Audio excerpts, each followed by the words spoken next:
कसोटीला तू कसं सामोरं जातोस हे तितकंच महत्त्वाचं. ज्याच्या आयुष्यात ही संकट जास्त वाटायला येतात ते त्याची कुवत पाहून येत असतात.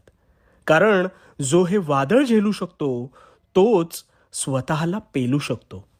आणि म्हणून जर तुला असं वाटत असेल की माझ्यावर संकटांचा मारा संपत नाही, तर तू त्या कसोटीला पात्र आहेस म्हणून. आणि तू त्यावर जर खरा उतरलास तर ध्यानात ठेव, ह्यानंतर तुझ्या जीवनात सुखाची सावली वास्तव्य करेल. याचं उत्तम उदाहरण म्हणजे हिरा हा टाकीचे अनेक घाव सोसून मगच तयार होत असतो. अनेक कठीण परिश्रम घेऊन त्याला अलौकिक महत्त्व प्राप्त होतं. त्यामुळे ह्या दुःखाच्या नावेत बुडून जाऊ नकोस. सामना कर. त्या आनंदाचं क्षितिज तुझी वाट पाहतंय. आणि हो, भिवू नकोस. भिवू नकोस, कारण मी तुझ्या पाठीशी आहे.